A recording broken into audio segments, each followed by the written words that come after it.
Boa noite.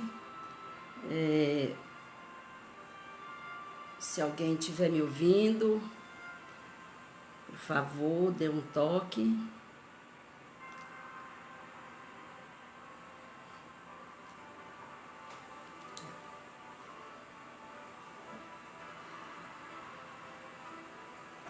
Boa noite a todos. Eu sou Nacleides, trabalhadora voluntária da Casa de Francisco, e estou aqui hoje para comentar um trecho do Evangelho segundo o Espiritismo, né? Irei comentar o capítulo 28, que é Coletânea de Preces Espírita.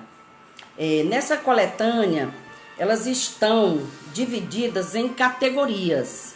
São 5 categorias. Categoria das preces gerais, categoria de prece por aquele mesmo que ora, pelos vivos, pelos mortos, e preces especiais pelos enfermos e obsediados. Esta coletânea de prece do Evangelho, ela não deve ser considerada como um formulário absoluto e único. São instruções ditadas pelos Espíritos, né, para nos auxiliar, que trazem princípios da moral evangélica, traz princípios da doutrina espírita e visa servir de roteiro para aqueles que têm dificuldade de se expressar, que têm, às vezes, fica sem conseguir concatenar as ideias quando precisa fazer uma prece diante de público, diante de pessoas. Então, nós temos essas instruções dos Espíritos que nos facilita bastante. O trecho que eu escolhi para comentar, devido ao tempo, vai ser as preces pelas pessoas que acabam de morrer. Escolhi esse trecho devido ao momento que estamos passando, onde muitas pessoas estão desencarnando, né? E os familiares, nesse momento, precisam de um auxílio um pouco maior nesse sentido. Mas não só o familiar, mas o ente querido que partiu. E é importante que o familiar saiba como ajudá-lo. Porque esse ente que partiu, a comunicação não cessa, porque ele continua a existir, continua a viver, continua a ter os mesmos sentimentos do outro lado. Só que dependendo do seu desencarne, da forma que foi, ele poderá estar num período de paz ou num período de perturbação. Daí a importância das preces por aqueles que partem. Vamos à leitura do trecho.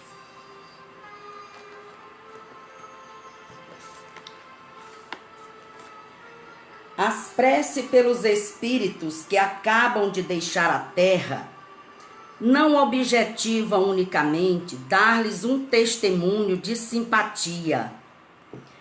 Também tem um efeito que é o de auxiliar o despreendimento e, desse modo, abreviar-lhes a perturbação que sempre se segue a uma separação, tornando-lhes mais calmo o despertar.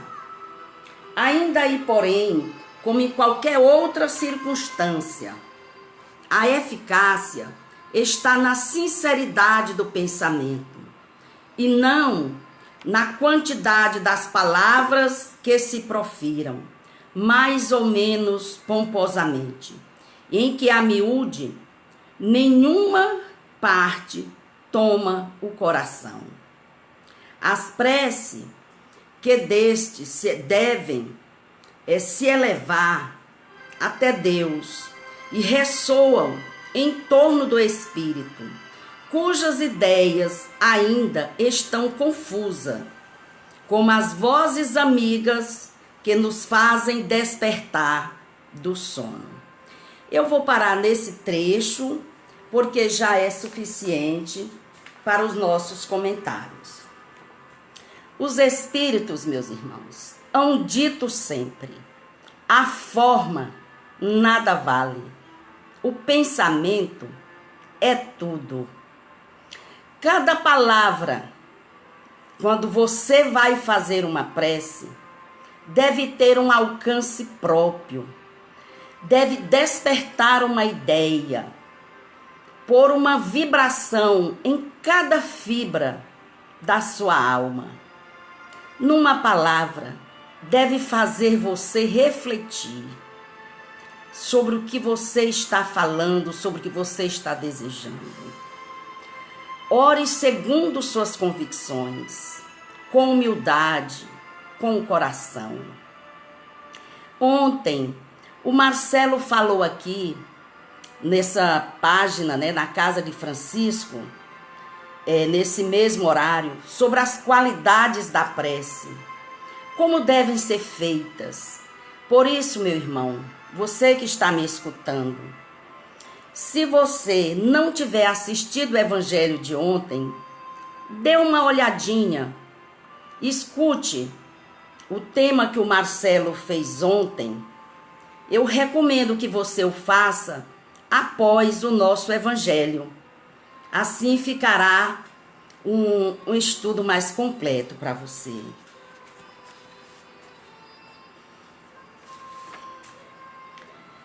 Para facilitar o nosso entendimento,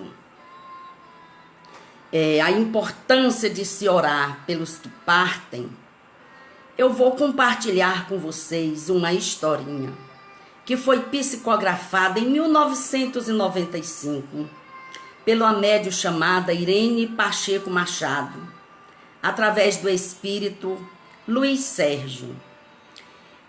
Essa história está no livro Na Hora do Adeus.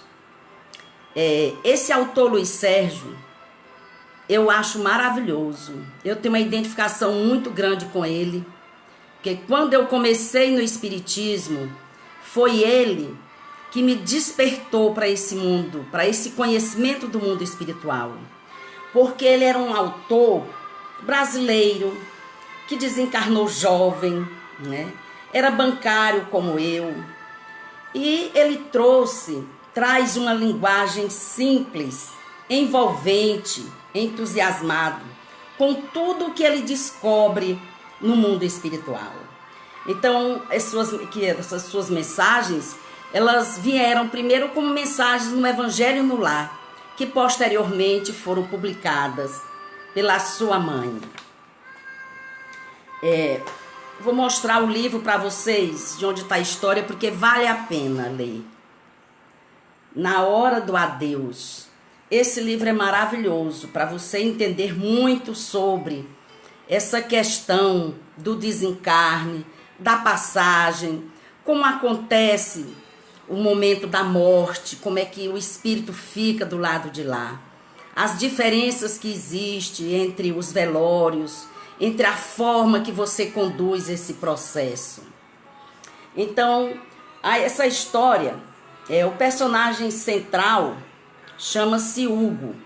Hugo era um jovem, filho único, tinha carro do ano, não queria trabalhar nem estudar, vivia na farra, procurando na droga, no álcool, o prazer das ilusões passageiras.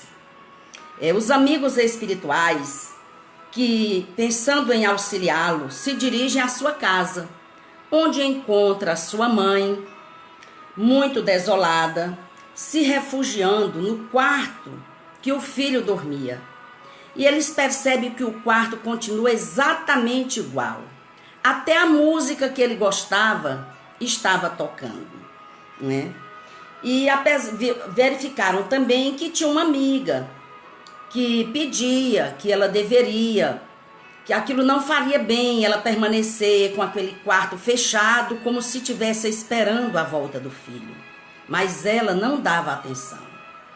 Então os amigos espirituais ficaram aguardando que ela adormecesse para promover um encontro entre ela e o filho.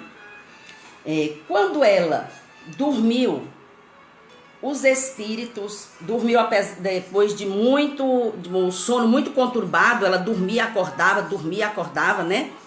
Mas em algum momento ela entrou num sono profundo. Aí os amigos espirituais retiram ela do corpo e levam até seu filho.